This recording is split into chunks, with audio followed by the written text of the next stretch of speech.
as many ways as colors. And well, so let's begin. I see that we are already recording. So welcome to the session. Thank you, Adriana. So the name of this session is Connecting When Disconnected, Material Design for Asynchronous Lessons. And my name is Adriana Sanchez Beltran. And let's start. Why connecting when disconnected? Well, this new learning has been called in many different ways. We have called it distance learning. For example, in my school, we call it distance learning. In some others, they call it virtual learning, or they have called it also virtual classes. Well, you name it. The point is that for real, this came to us as an emergency learning. Yeah, none of us were prepared for taking this virtual environments 100% of the time. And it not only implies meeting our students, but it also implies what we do when we're offline. And it was really worrying for all of us when at the beginning we needed to just jump from our classroom to being here.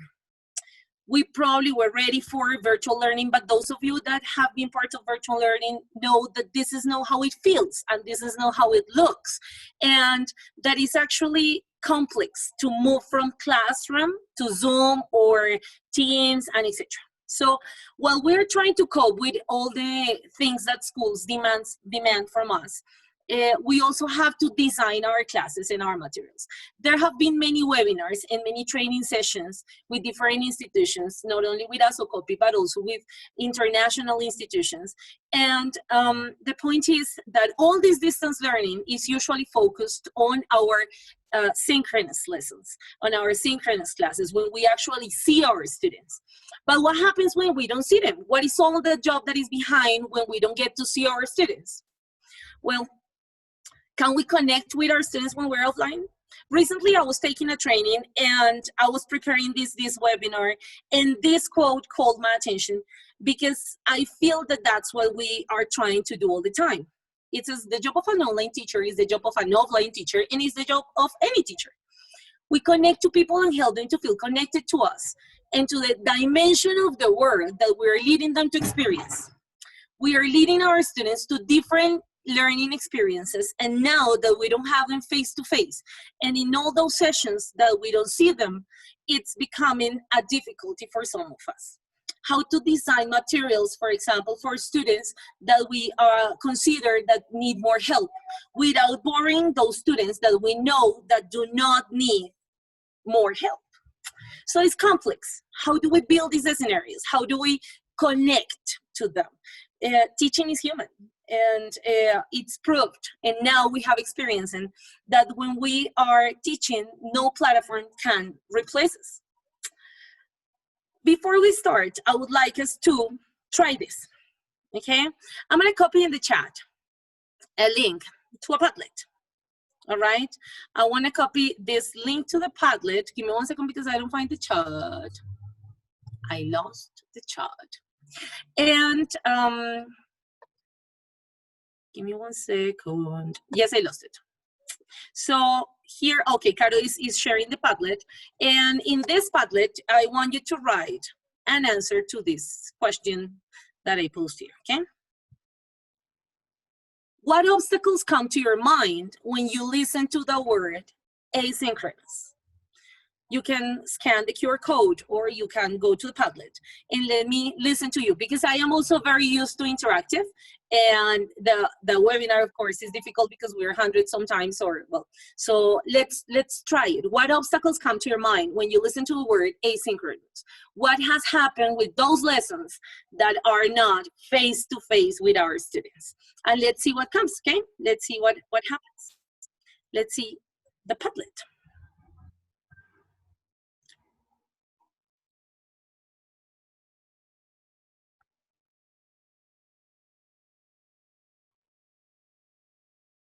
There are many notifications already. Let me try to get there.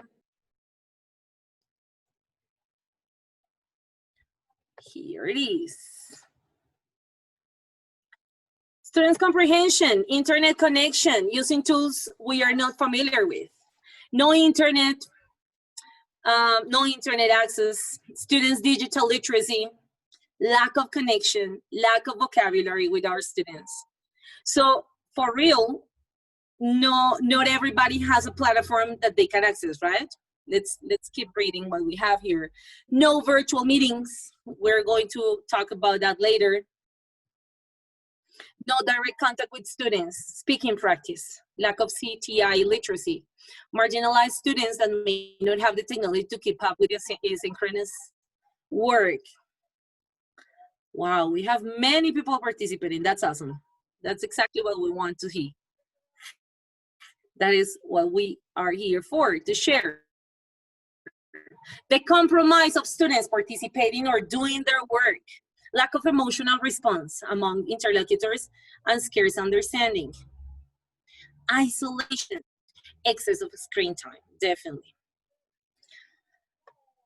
My son, for example, can be 4 to 5 hours daily in a computer, and he didn't used to be more than one. So it's lack of interest. There is no interest from our students in our materials.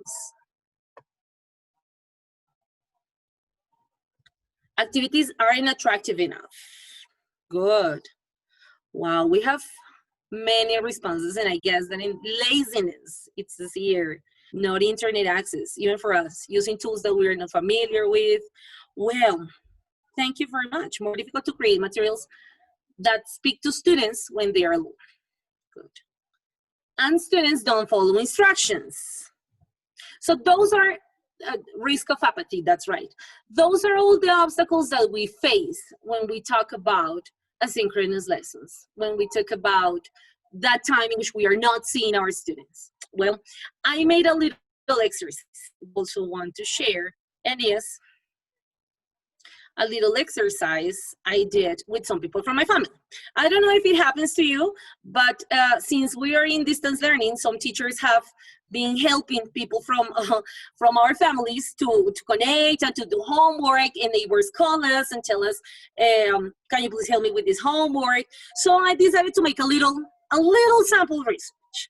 I was talking to some students because as I can tell about the teacher's point of view, the obstacles that we have are basically mirrored in our students. Lack of attention, lack of connection, lack of interests, and many others. So I talked to 10 students. Those 10 students were from 2 different settings. I talked to 2 students from a public school. They are both in 9th grade. One is a cousin of mine, and the other is my neighbor. And 8 students from private schools, 2 from primary school and 2 from high school. What I could find in this little exercise of talking to them about their English classes and the way they are dealing with it is that in the public setting, from 6th to 8th grade, there is no synchronous time for students. There is no way that students can meet with their teacher, or that students can meet with their classmates. They try to connect through WhatsApp. They send some guides through Google Classroom or through mail, but they actually are meeting their teachers. Some others in the high school, they meet every other week, and not all students, because some teachers are trying to do small groups. It's difficult as well, because in a group of 40 students, usually 18 or 19 students are the ones that are connecting, according to what some teachers that work in the polling setting have told. In the private settings, we have 2 different scenarios as well. Some of them meet once a week, face-to-face in the synchronous sessions, and some others twice a week. Some others have access every single day, like the ones in the school where I work. So what happens with these students while they are away? What happens with these students that never meet their teachers? What happens to these students that are just meeting their teachers once or twice a week? All our energy is usually devoted to those sessions because we try to engage and motivate our students. This is what the students were telling me about their classes. This is what they were sharing with me about their classes.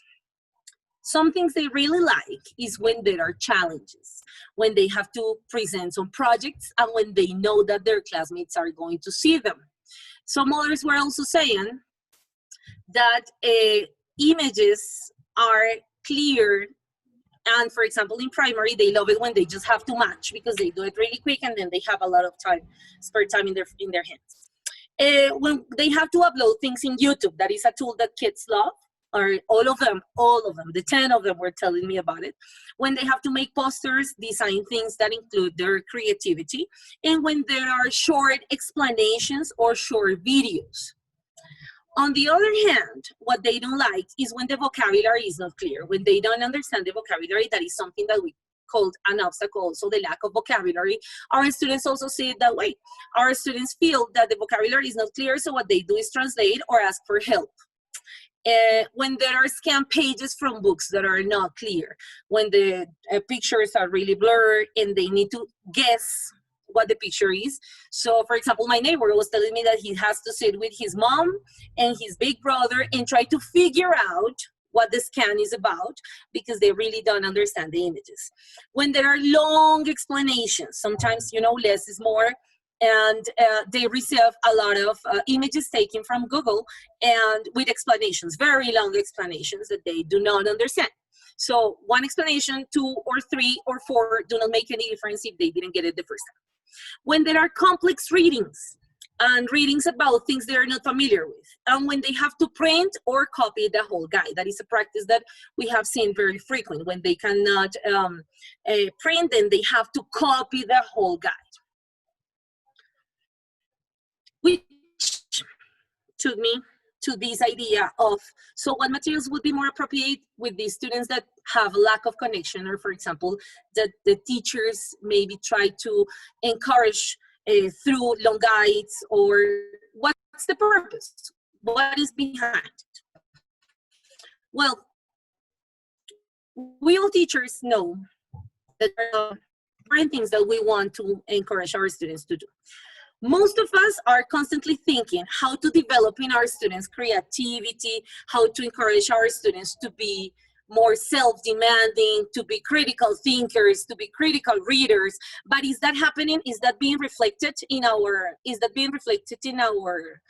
guides? Is it being reflected in the models that we're sending our students? So I remember that some time ago I heard somebody saying that we should review Maslow's pyramid instead of Bloom's. And I think that they don't need to fight, but that somehow we really need to consider our students' needs. And that a student that is not focused on academics but on surviving, or that is more focused on how to deal with all this from 8 different subjects, plus receiving WhatsApps or sending them, plus uploading activities. How is it that we are the ones that know our students better, can help them really move and start working on their thinking skills, but that we first need to consider all what is in their heads? So it kind of guided this presentation. Asynchronous sessions are complex. They are complex for all of us because we are very used that when we send homework, the homework is teacher-centered. What I mean with teacher-centered is that we are working for a program. We need to cope with a scope and sequence. We need to cope with a curriculum. We need to cope with the topics, with a list of topics, and we need to have them ready for the next teacher to receive them the next year. So we're working basically for the program. Well, what 21st century education is asking us to do is to have student-centered learning, which is complex. It's as simple as putting everything there for them to have agency, but it's as difficult as simple it sounds. Why? Well, because it involves several issues.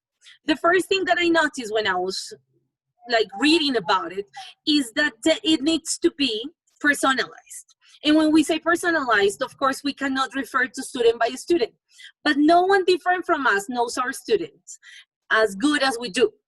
We know what they need. We know which are those students that have a privilege or that have a better learning disposition or that have connectivity, or which are those students that move in certain context.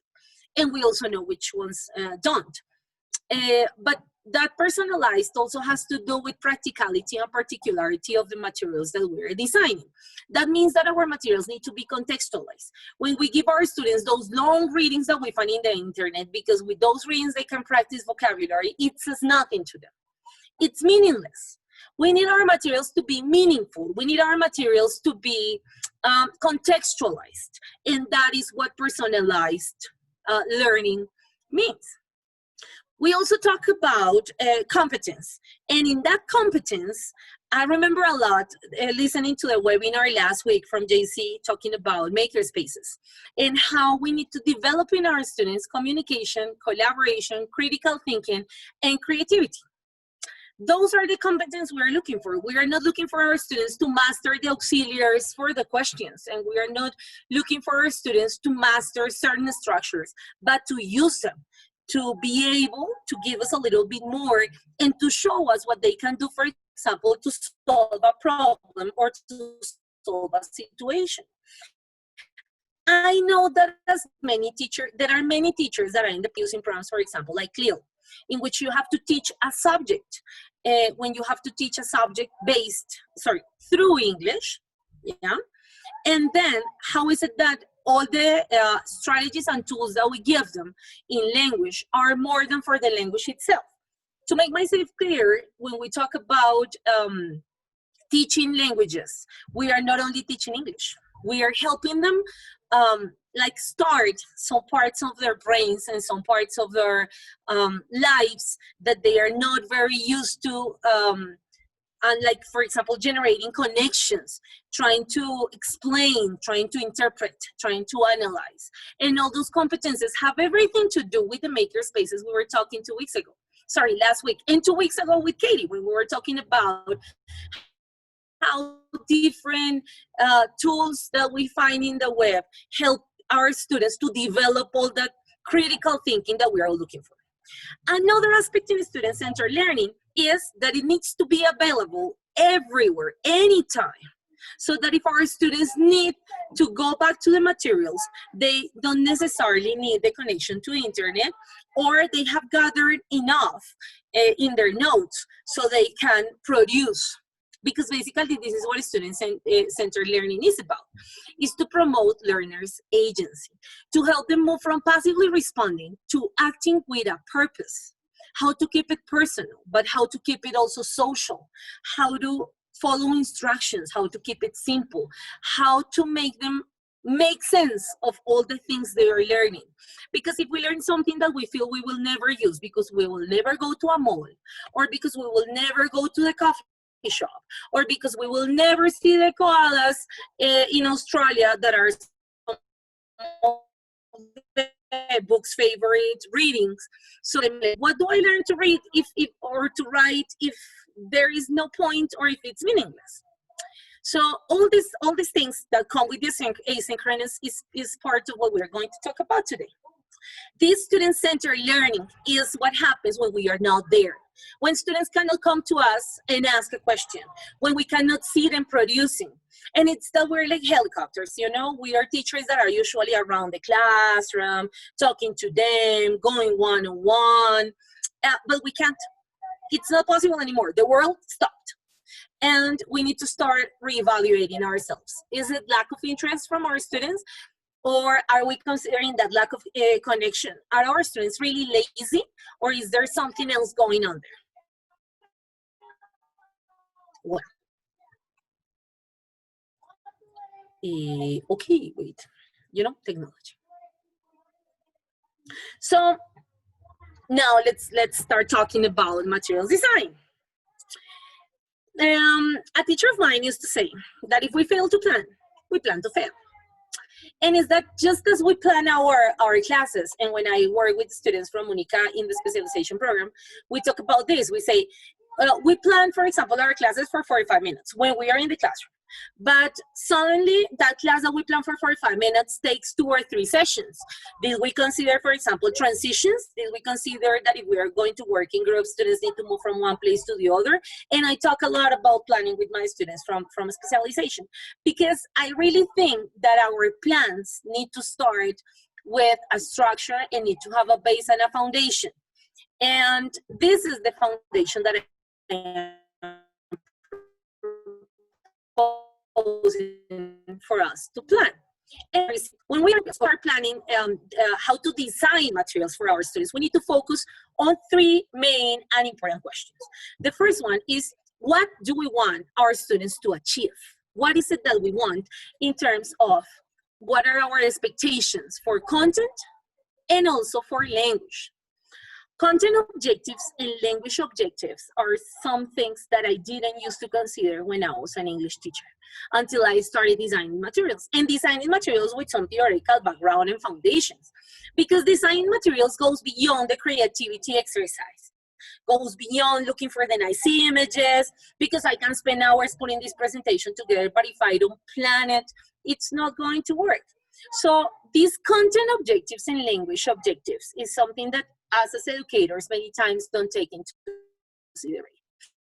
What are the content objectives and which are the language objectives? The content objectives is what the curriculum says. The curriculum says that student in 6th grade needs to practice simple present and present continuous, simple past and past continuous, and then continue like with that spiral of verb tenses. Then we have to practice simple past and present perfect, for example, yeah? And we try to link those tenses. We usually use the same examples or we use it for the same things, but those are the content objectives, the topic. And the language objective is what takes us here to this moment. Yeah, we have all the theory, we have all the explanations from the verb tenses, but what do I want my students to do with it? Do I want my students to, which is the communicative, the language function that I want my students to achieve? Yeah. What do I want them to do with simple present? What can they do? What can they do with simple past? But in real life, I mean, like for real. It's not like, let's talk about, I used to be, because when we talk about a kid that is 11 years old, he used to be the same probably a couple of years that he's used to do now. So it's sometimes a little bit meaningless or pointless. And we start trying to contextualize and we start trying to look for ways to put everything together. So we have the topic and we look for a very good reading, but is it meaningful? What is that language objective? What is that communicative point that I want my students to achieve with these materials? Is my communicative goal in my materials? I mean, this is just an invitation, teachers, because when we design these guides or models, I have seen a lot of matching, true, false, or fill in the blanks. But that's not a language objective. That just deals with the content objective. So our students get really good at filling in the blanks or at looking for the answers in Google and sending these to us. But this is like the first question that I invite you, or the first wonder when we are designing. What do we want our students to achieve? What is the content, but what is the language function? And are there thinking skills? Are we helping our students to move from lower order thinking skills to higher order thinking skills? Well, second question, how can they achieve it? What is it that I need to include in my lesson plan so my students can achieve these expectations? I am sure that our expectation is not filling the blanks. And I hope our expectation is not just get all the material so we can grade and type in grades and that's it. And it's difficult when we have 40 students or 35 students or even 25 students in the same class. But what is that process of leading them until at a certain point they can do it independently? So we need to practice, so we need to plan for this folding. We need to plan for having our students and accompany our students until a certain point, and so they have to work independently. In Teaching for Understanding, they say that we start as observers, then we go over the inquiry, and then they can practice. And in that part, our students should be able to do by themselves. So are our guides and models inviting our students to do so? Well, and finally, instruction. When our students don't follow instructions, it's really frustrating, because they say, what do we have to do? And when we are in the classroom, it's as simple as saying, read. What do you have to do? Draw. So what do you have to do? Draw. Okay, draw. And it's like we say, oh, but they don't read instructions. But then we need to start analyzing, are we giving instructions that are clear, short instructions? Because remember that when I was asking my family and friends, they were saying that instructions sometimes are too long, that instructions are, they don't know what they have to do, they don't know when they have to do it. It's very difficult for our students to have an agenda, so can we suggest one? Do they have a model? Do they know what we're expecting as a product? Because that is something else. We receive products and we say, oh, come on, this is not what I was expecting. And then we tell them what we were expecting, but why didn't we say it before? Why didn't we include it in the instructions? Well, How are they going to show it? That is like the third question. How are they going to show it? And here comes the big part of connectivity with our students. We are not seeing them. All they have from us is this: our expectations, our instructions, our scaffolding. And when it's time for us to receive, we are asking all our students to do the same in the same way and at the same time. So what is the choice in product that we're given? Are we giving them options, or are we just like moving to the next guide and to the next guide, and they keep filling in the blanks? And well, so these are the three big questions. The choice in product is a concept that in differentiated instruction is very clear. Our students can show proficiency in different ways, but there are students that are not proficient enough. We have students that are speaking very well, and there are students that are not speaking very well but are writing very well, and we have students that are not still writing and not still speaking, which does not mean that they haven't achieved a higher order thinking process. It's an example that I use all the time, but it's like when you go to another country, to a country where you don't speak the language. For example, in my case, if I go to France and I go to a museum and a person comes and asks me about a painting, maybe I can speak in English or I can speak in Spanish about it, but for sure I won't be able to speak in French about it. But the other person might think that I'm stupid, that I'm just like, I cannot say it. I cannot say it. It doesn't mean that I cannot think about it. That we cannot say everything we think doesn't mean that we are not thinking. So there is where the choice in product is super important. Are we planning so our students have options that they feel comfortable with? Are we planning for those students that don't like coloring, but also for those that like coloring? And it's very complex. We cannot plan for each of our students, but we can start planning for giving them choices. And finally, something that I used as the communicative goal in last week, I learned that is called the audience effect, is that it's different when we write for the teacher or when we present for the teacher than when we write or present for the class. Here, I know that many of your students are like looking forward to present in front of the class during the synchronous sessions, but we don't have time for this. So if they don't have access, for example, to technology, how can we help them? Is there any way that through, for example, WhatsApp, they could present to the whole class? Is there any way that we could be the channel through which that information is distributed? We that have the technology and the tools can help our students to show what they're doing, because always when you have an audience, you do it better, all right? So now let's go to some examples. Let's begin in the case that your students do not have platforms. They do not have Google Classroom. They do not have a, now I forgot all the platforms, but what? That they don't have Google Classroom, or they don't have CISO, for example, or that they don't have Teams, and the only thing they have is the guide that you receive. So how can we move from the guided model to a real learning experience in which we promote students' agency and those 4 skills that we were talking about last week: communication, collaboration, critical thinking, and creativity? I'm just going to give you some ideas. I'm sure that you have many more. If you have many more, please share in the chat. We are here all learning from one another. The first one, the first idea that I have to share with you today is predictability. Predictability does not mean that we have to do all the time the same, but it means that our students have a GPS or a map throughout our lessons. Predictability means that they don't need to receive a guide for the topic that starts and finishes that week, and then the next week another guide for another topic that starts and finishes that next week. Predictability means that we show our students a structure. For example, I'm going to talk about my personal case. Every Monday, my students receive a reading. Yeah, they can read with me or they can read by themselves because I have the option of platform and mini lesson.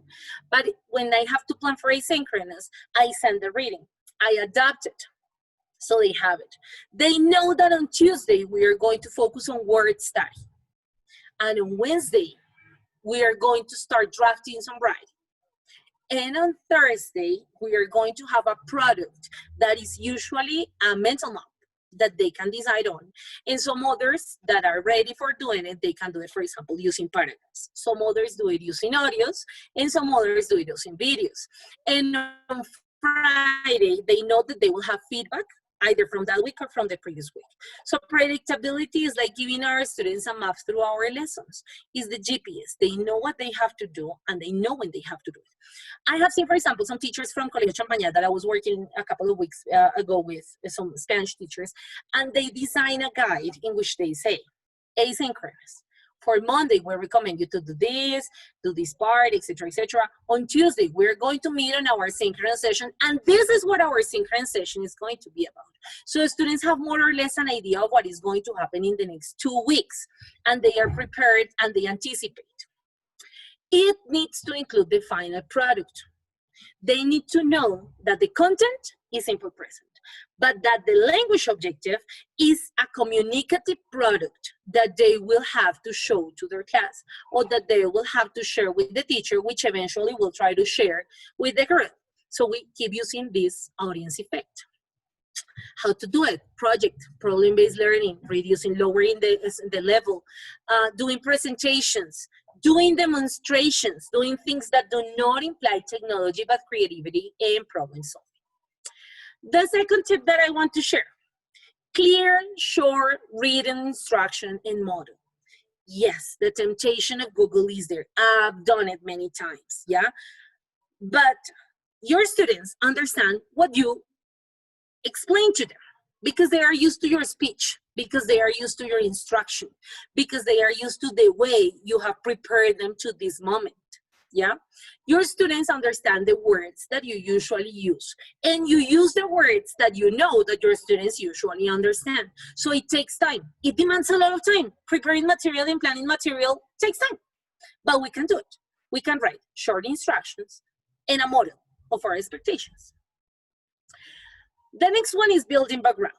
What is building background? Contextualizing our lessons. So our students are receiving something that is made for them. Building vocabulary with strategies that we usually do in our classes. Matching, pairing. In this case, for example, filling in the blanks, but with something that is meaningful to them. Even translating, that's okay.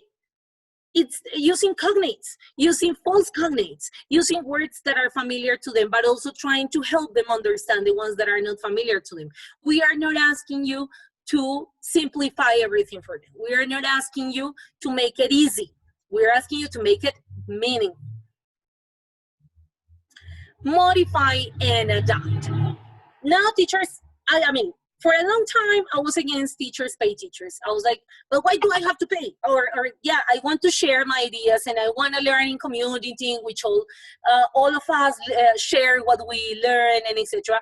And then I ended up finding really interesting materials in teacher pay teachers. But now, everything is free. But we can adapt and we can modify and we can find something that is really nice for a totally different context and then bring it to ours. And give them choice in the product. Because as I said before, do we really need everybody doing everything the same way and at the same time? How to share these products? How can we do it? Well, for a couple of years ago, I discovered something called Project Zero from Harvard University. Project Zero is designed specially for those students that haven't achieved the levels of proficiency, but have achieved the levels of thinking skills. And how they can start showing what they do. I use it a lot in my classes, and these are some of the visible thinking routines. Our brain works in different ways. Some of us are more visual, some of us are more inductive, some others are more deductive, some others need time-based tasks. So the invitation is for us to go and look for those visible thinking routines, like for example, the ones that we can use to predict, like a KWL chart. I know, I want to know, I learned. Or I see, I think, I wonder, zoom in an image. And these are things that we can include in our guides. We can also, if we want our students to compare and contrast, we can offer them 3 different maps, 3 different charts from which they can choose. So these are just some examples of how to plan a guide for those students that you never get to see, like in those public settings when I ask them, how often do you see your English teacher? Never. We don't have Zoom, and the school said that if the teacher wants to do a WhatsApp meeting, and we can join, but if we can't, so we just send the models and that's it. So how are we knowing that our students really learn? Through true and false, through filling the blanks, to writing a paragraph that hasn't been drafted before, or that they Google Translate, or that they go call the second floor neighbor so she can help checking spelling and they send everything perfect. And are they really improving their learning? Can they really compare and contrast? Can they really write a paragraph? So all this making our thinking visible is essential, is fundamental. Now let's suppose that your students have some access to technology, or all the access. Let's suppose that you can send these guides through mail, and that your students, either in their phones or in their computers, they can have access to some technology. So here are some ideas. I love this one. The first one is, this is a hyperdog. It's from a student of mine, the Specialization. I think he's here because some minutes ago I checked on the chat and I think I saw him. He's Brian Leguizamon. He's a teacher from Colegio Jordán de Sajonia, and he's a math teacher. He has his Instagram. Please follow him. He's amazing. You can get so many ideas. And he became an expert in designing these hyperdogs. So he is assigning students their responsibility. You are going to talk about that next week, so I'm not going to go deeper in that. And they have choices. They can start applying, or they can start practicing, or they can start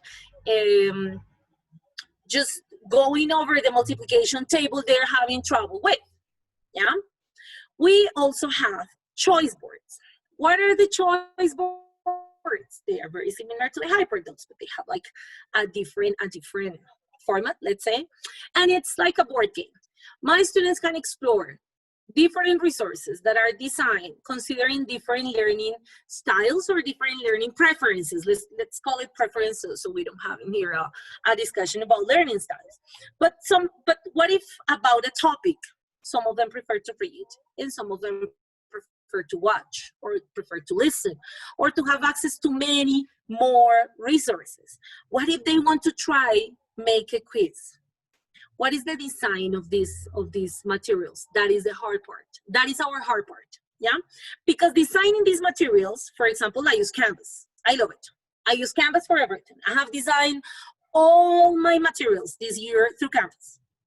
I copy the images, I copy the text, and in a separate document, I have looked for all the links. And I just hyperlink these ones, so when they click, they go to these different resources. There is another one. This one you can share in PDF, for example, and they just need to click it, and they can do it from their cell phone. They can do it through WhatsApp. They can do it using a computer, or they can just go and explore directly in their device. Another that I love are these interactive PDFs. These are taken from a page in Facebook called Teaching with Neons. There are teachers from all around the globe trying and practicing. What do we use? We use a Bitmoji. The Bitmojis we use are another way to connect with our students. We are now not only contextualizing and designing for them, and it has a effective load that is giant, yeah? And these interactive PDFs, I will show you mine, my first trial. I did my first trial a couple of weeks ago. I know that some people are raising their hands. I'm just going to finish with this one, and then we listen and share, okay? This is mine, and I feel so proud. I send it to all my family members for their little kids. As I said, I have a special class that is called SNL, that is Spanish as a new language. And my students were very used for me to read stories, not A to Z stories, no stories from Raskits, but actually books. So what I did was that I took a picture of my class. This is my class. And I made my Bitmoji. This is my Bitmoji. And I linked the book covers. If you click on any of this, they take you to a drive. And in that drive, they can find the PDF of the book or me reading the story, usually in disguise, because, you know, teachers do those kind of things. The hat, the ears, and the painting in the face and everything. It's a PDF. I share it through the platform. I share it to the mails, and I share it through WhatsApp. And the only thing they have to do is click on the images on the book covers, and that will take them to the resource. Finally, last but not least, the other kind of materials that we can use to connect with our students. And let's review very quickly. We have the guides that we design for them, with instructions that we write for them, with exercises that are meaningful to them, and with products that they can share, not only with us, but also with their classmates using the audience effect. We have also the recorded mini lessons, and they have to be mini, because no lesson longer than 8 minutes is going to be seen or heard by anyone, not even for us. I've been using Screencast-O-Matic, Screencastify, Loom, and Flipgrid. If you have access to platform, or if your students can go to YouTube, because that is something that you can also include in the guides. You can just write, if you want to see a video with this explanation, just go to my YouTube channel. And you have your YouTube channel that you only need to have a G Suite, like a Gmail account to have a YouTube account. And I've been uploading these videos. In this one, for example, I am explaining 3 different formats for how to book. This is for independent writers, as well as this one. And this one is like step by step. Yeah, I also provide the vocabulary, and I explain one by one in my mini lessons. This is another mini lesson for working with nouns in a project that is called Parents of Power. That is a different way of teaching grammar and vocabulary, focusing or based on reading. These recorded mini lessons have an incredible power because it's another way in which your students can see you. My students can see me through my Bitmoji. My students can read me in my words, because when I write an explanation and they know it was me, then they can feel I'm there with them. It's part of lowering the affective filter in a way that they feel comfortable and safe in this virtual or emergent or emergency environments. So these are like the way in which I feel that if we empower other teachers to create experiences, we can empower students to be independent thinkers, to show us their product, to connect, so they don't feel that they are just filling in the blanks with some copies that we took from somewhere and that are saying nothing to them. And well, this is basically what I wanted to share with you. I know that there are many more challenges. For example, how to plan for rural areas. These days I was checking that Canal Caracol showed a special program in which they showed how teachers are recording their lessons and sending them to the local radio stations. So children at a specific time, they can listen to their teacher giving explanations for math and sciences and what. So I feel that the most important, like, different from telling you the way that my materials have been effective for me, or how I have seen other teachers sharing materials that are effective, I really feel that the most important here is that we remember that we are here to connect our students to that dimension of learning that we want them to experience. We need to connect with our students. We need to connect with other teachers. We need to know what the Spanish teacher is doing and what the science teacher is doing. We need to connect and see if somehow what we are teaching them can be relevant and not an overload to all those many layers that they are receiving now, and they feel overwhelmed. When teachers work trying to connect with students, when teachers connect with other teachers, when we can talk about English, not as the grammar rules or not as the content topics, but when we can talk about English as a way to communicate with the world, which is what finally languages are for, I really feel we can be effective material designers for our kids, because what we do for one class probably won't work for another. And thank you very much. Well, thank you very much for your presentation. Well, as you encouraged us to interact in the chat, so everyone started to exchange ideas on what they do in regards to how to help their students, and that was super interesting. And then based on that interaction, there were like some questions. You already somehow answered one that had to do with rural context, but I want to have like the second part of that question. Is there any possibility? And I know this is not a question for you, but I guess this is a question for us as English teachers of English, because it says how to face the challenge of teaching or planning for children from rural contexts who don't see learning English as a priority in their life.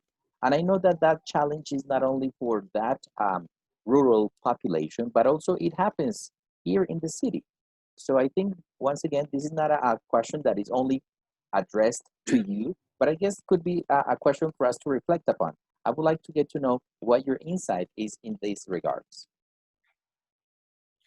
I remember that some years ago, we were part of like a mission that went to Caquetá to try to plan for rural areas, in which, of course, teachers first were not bilingual teachers, all of them, or some of them were teachers that were in the public setting. You know that sometimes a biology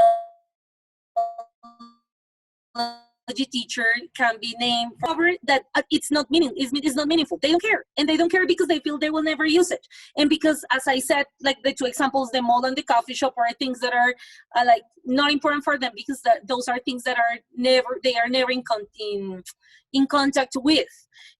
So basically, is making it meaningful for them is just showing them that through languages we can communicate and we can show to others our reality.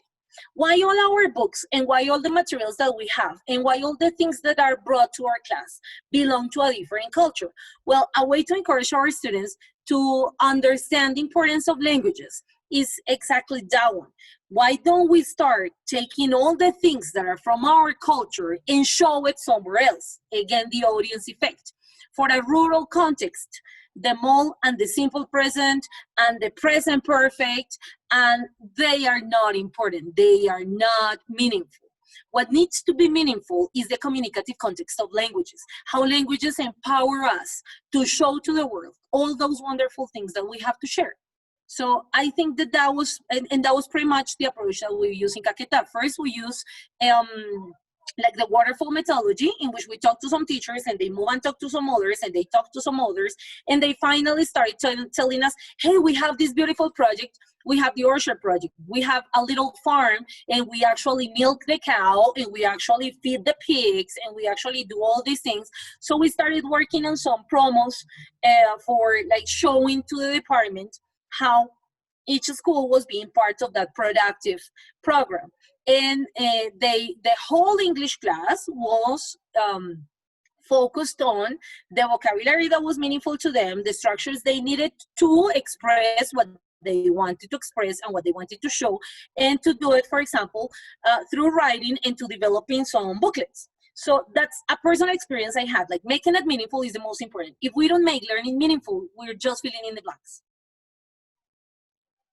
All right, thank you very much. Yeah, that was exactly what I wanted to hear from your personal experience, because there is like where we built up our own expertise.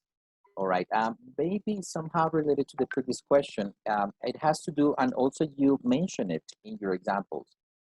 There is one teacher here asking us how to do with public school children. So you mentioned one of the examples that it included public school teachers and students. So how would we do this, what you're suggesting, with this population? Well, when I talk about connecting with our students, as I said, the first thing is that we design materials that are relevant for them, for their context. For example, in public settings, students need to live close to the school. So we know the neighborhood because we have been teaching there for a while, and we know what are the problems of the community. We can address those kind of problems, for example, in the guides or modules that you have to send. I know that you don't have time with your students. I know that you are not seeing them. And as I said, the only way that we can connect with them is through paper. So through them having access to our voice in paper, even to our drawings. When I model my examples, I usually write them handwriting, so they see that they can do a very good job if they do it by themselves. It's difficult, but it's not impossible. I'm going to give you the example of one of my cousins. I have a big family, 12 uncles and aunts, so I have a lot of family, and most of them are teachers. She was charging 2,000 pesos to the WhatsApp data plan of the mothers of her group, and she did it for a couple of weeks. And some kids were saying, teacher, the problem is that when we are going to upload the homework, my mom has used the data in her WhatsApp or in her Facebook, so it was not working. So the strategy that she used was opening a Facebook just for her class and for kids to be able to upload a picture using that data plan, for example. And we need to find the resources, because the only one that knows your community is yourself. There is no magic formula for this, but I'm sure that every student would appreciate if they feel that what you're doing is an effort for them. We cannot charge them their phones weekly. Because we teachers don't make that amount of money. But and even if we could, it's beyond our responsibility. But we can try. We have to find a way, which is the way that they are communicating with the world, because they are not as isolated. They are communicating with the world. So let's find a way, let's look for it, and let's design for them so they feel that we are doing all this for them. I read that somebody's saying that the audience effect. The audience effect is that is different if I have to present this with a group of friends, because probably I wouldn't have had my hair done and my presentation wouldn't have had so many graphs, but I could speak just using my, paper-based notes. But the audience effect refers to that when our students know that they are writing, presenting, or preparing a project that is not only going to be read by the teacher, but also by a bigger audience, like, for example, their classmates, their school, that is going to be posted somewhere, that is going to be distributed, that is going to be uploaded in a YouTube, they do it better, because there is a communicative purpose. That is a communicative purpose. That is what languages are for. So, for example, you can take images from your students' project, put them all together, upload it in YouTube, have them available so they know they are being seen. That is what the audience effect is about. Also, another question, but I know that you are not going to work or develop these answer in depth, not only because of time constraints, but also because this is going to be a topic that is going to be developed afterwards, and has to do with the topic of hyperdocs. What is it? You cannot miss next week's presentation. Don't say that. Don't say no more, please. Hyperdocs are ways in which our students can have access to a lot of information, but they can choose the information they need, and we can also guide and demand some things from them. But you need to come next week, because the next session, according to what I saw today, that is going to be flipped, you're going to find that answer. I actually, the one that taught me was the person that is going to present next week, that is Carolina, and I was checking her YouTube channel, and I learned how to do hyperdocs. Then I taught it to my specialization student, and I used Brian's today to show you how amazing they are, because it's a way in which all the students' agency is promoted. So students are in charge. I can't say no more about hyperdocs. Yep, thank you very much. That was it. Okay, and well, the last question has to do with how is it possible to develop speaking skills using online resources, taking into consideration that some students do not have a connectivity access? It is the most difficult part. It is the most difficult part, even if they have connectivity. Because we are trying to speak with our students during synchronous. They don't want to speak because they don't want to be exposed. That's why it's always a good idea to have them prepare something. I also play a little with these products that I mentioned and with these projects that I mentioned, because we can help our students move from these visible thinking routines and maps into speaking by explaining their classmates and enhancing an open communication with the teacher without assessing. The problem with assessment, and we will talk about assessment later, I know that, like, in a couple of webinars, so I cannot go that far, is that speaking is not there to be assessed, but to be practiced. So sometimes the best way is to have our students prepare their projects and either work on an audio or a video that they could do, for example, from a mobile device, or teach them how to do it with those, for example, the Screencast-O-Matic, Screencastify, or Loom, or Flipgrid, in which is safe. Nobody's judging, nobody's looking, nobody is in that moment like pointing at mistakes, and they just say what they need to say, present their project, which is going to be meaningful speaking because they are presenting something that they have done, and they can share. We need to find the ways. For example, audios or videos would be the best way. How to develop them and how to encourage them, that would have to do with positive assessment. All right, thank you very much. Well, time's up, unfortunately. I It's know. at 6:01. Thank you once again. Thank you very much for having the time, for making up the time for us. And once again, thank you all of you for having attended. This is our 9th webinar so far. And we have already planned everything for July, and we have already booked some sessions for August. So we're putting everything, the schedule is already planned, hopefully until October, when we're going to have our annual conference again. Time for advertising, the moment for avisos parroquiales. So please do visit our website.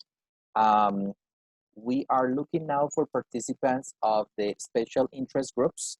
Please visit the website, go there. You can join us. There are various groups that you can join, and then you can also participate with them in the research projects that they are conducting. Also, you can learn from them. And of course, you can become a member of those special interest groups. As we already mentioned it, next week is going to be also part of this webinar, let's say, syllabus. This is connected with what we have been constructed upon. So don't miss it. Don't miss it out. We are going to start today advertising it in the media. Also, we're going to upload the information in the website. So visit it there. And I hope I will see you next Thursday. Don't miss it. Adriana, It's going to be amazing. Don't miss it. I mean, like, seriously. We already talked about synchronous. We already talked about maker spaces. We're talking about asynchronous when you don't have technology. And next session is going to give you so many lights on how to design these incredible materials that we were talking about. Don't miss it. All righty. And then we have everything ready for 2 weeks, 3 weeks. Everything is already planned for you. So pass on the word. We continue to do these webinars every Thursday at 5 in the afternoon. So please stay tuned. Thank you very much. I will see you next Thursday. Have a great rest of the afternoon. Thank you, Adriana, very much. Bye, everybody. Goodbye.